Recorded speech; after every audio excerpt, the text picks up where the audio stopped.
เองนะครับเจ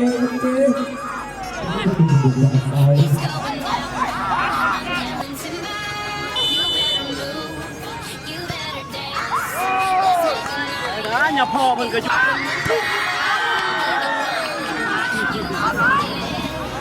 เบาตัวเข้าไปดำแล้ว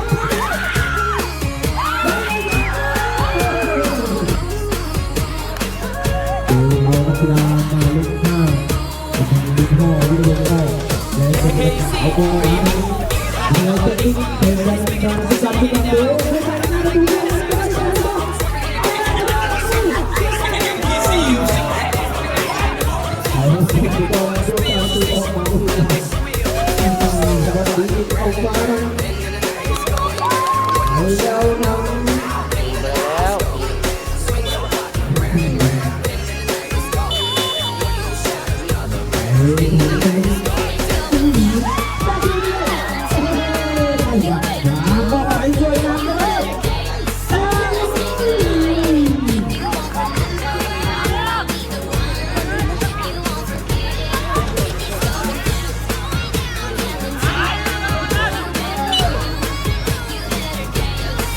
เราเป็นการมาผลบอลที่การที่มีคนการที่สมาธิกัน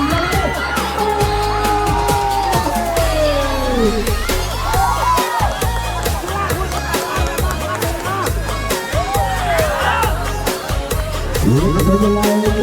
เคยจำได้ประตูคนนี้มาลองผลบอลที่การที่มีคนการที่สมาธิกัน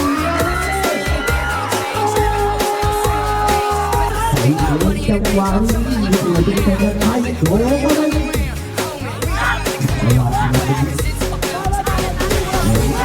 จะรับหลังออกมาที่นาทีที่จะให้มาทำอีกคนหนึ่ง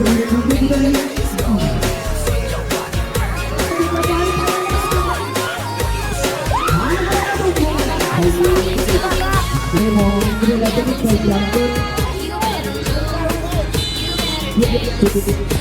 ว้าไปหน้าประตูแล้วจะไปจับลง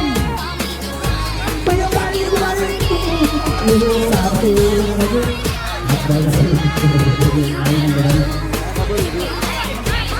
ตาตาไปอะไรกันนี่เดี๋ยวไปยังไง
ใส่ทักซี่เนาะเป็นครูฝึกทีมสโมสรวิไลเทคนิค FC วันนี้รู้สึกยังไงกับการยิงประตูวันนี้มีความรู้สึกดีใจเนาะที่เราเก็บใส่ได้เนาะ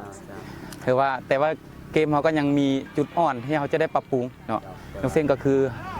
ยังกลางลูกอย่างต่างๆเนาะเขาจะได้ปรับปรุงคืนแต่ว่าเขาเป็นคนมากๆเนาะเจ้าแมนและอยากมีอย่างมาปรับปรุงเพิ่มอีกหรือว่าอยากเติมแบบจังใดอีกมีเนาะเขาจะมีปรับปรุงก็คือ1คือหน้าเนาะเวลาเขาจบสกอร์อย่างต่างๆเนาะเขายังขาดหรือว่ากลางลูกเขายังขาดหลายเนาะเขาจะได้ปรับปรุงคิดว่า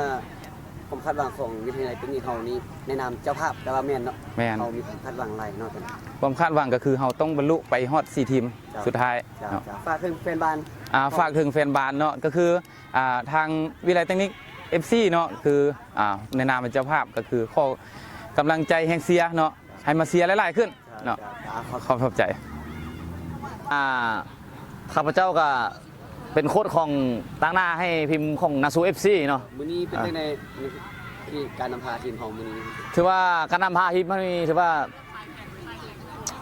ก็เฮ็ดได้ดีเนาะโดยรวมแล้วเฮ็ดได้ดี แล้วเราสิเอาสิ่งที่ผิดพลาดมื้อนี้ไปปรับปรุงทีมคืออะไร ก็ถือว่าลูกพิมพ์ของเรานี่ยังขาดประสบการณ์ถือว่าเป็นพิมพ์ที่ว่าสร้างใหม่เป็นเด็กใหม่ว่าไงล่ะเป็นเด็กใหม่ อันนั้นแล้วอยากฝากถึงแฟนบ้านของนาซู FC ก็